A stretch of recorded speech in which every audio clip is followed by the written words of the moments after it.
આ જ ચહેરાને જોઈ અચ્છા ભલા વ્યક્તિઓ ડરના મારે થરથર ધ્રુજતા હતા. જે હાથમાં પહેલા હથિયારો જોવા મળતા હતા તે જ હાથમાં હવે જોવા મળે છે હથકડી.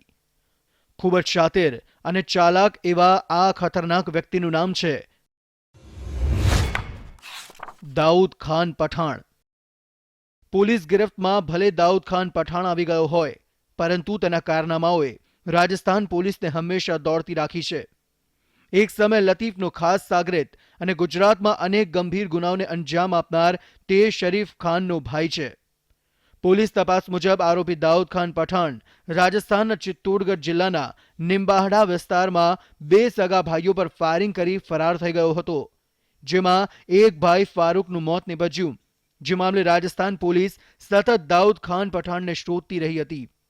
ના ફક્ત દાઉદ પરંતુ તેના 3 ભાઈઓ પણ પોલીસના વોન્ટેડની લિસ્ટમાં બોલાય છે. પરંતુ એટીએસને બાતમી મળી કે અમદાવાદના જુહાપુરા વિસ્તારમાં દાઉદ ખાન પઠાણ આવ્યો છે કે પોલીસનો કાફલો જુહાપુરા જઈ ચઢ્યો અને ઝડપી પાડ્યો દાઉદ ખાન પઠાણને. ચિત્તોડના એસપી સાહેબે કીધું કે આ ફાયરિંગ કરવાની ટેવવાળો છે અને ફાયરિંગનો ગુનો એણે કરેલો છે. રાયોટિંગ અને 302નો પણ એણે ગુનો કરેલો છે.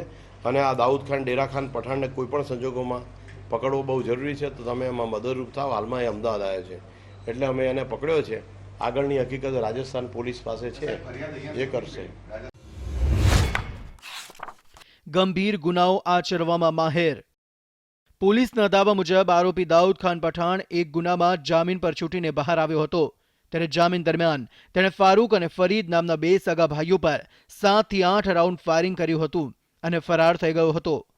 પોલીસના દાવા મુજબ તેના પર 15 થી 20 જેટલા ગુનાઓ નોંધાયા છે, જેમાંથી મોટાભાગના રાજસ્થાનમાં નોંધાયા હોવાનું જાણવા મળ્યું છે. એટીએસના કહેવા મુજબ આરોપી લૂંટ, હત્યા, હત્યાની કોશિશ, ચોરી જેવા અનેક ગુનાઓમાં પકડાઈ ચૂક્યો છે અને જેલમાં 7 વર્ષની સજા પણ કાપી ચૂક્યો છે. ત્યારે એટીએસની ટીમે રાજસ્થાનના નિંબાહડા પોલીસને જાણ કરી. જાણવા મળ્યા મુજબ થોડા દિવસો અગાઉ રાજસ્થાનના એક વેપારીને દાઉદના નામે ધમકીભર્યો ફોન આવ્યો. ત્યારે તે વેપારીને ફોન આજ દાઉદ ખાન પઠાણે કર્યો કે કેમ તેની તપાસમાં પણ હવે પોલીસ લાગી છે. ઉલ્લેખનીય છે કે આરોપી દાઉદ ખાન પઠાણનો ભાઈ શરીફ ખાન એક સમયે અમદાવાદના ગેંગસ્ટર લતીફ માટે કામ કરતો હતો, જ્યારે લતીફ શરીફ ખાનને દર મહિને પગાર પણ ચૂકવતો હતો. અમદાવાદ પોલીસના જાપ્તામાંથી ફરાર થઈ ગયેલો શરીફ ખાન બાદમાં પાકિસ્તાન પહોંચી ગયો હતો.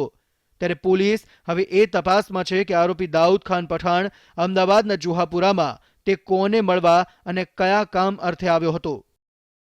નવીન ઝા સાથે bureau report, ETV news, crime file, Ahmedabad.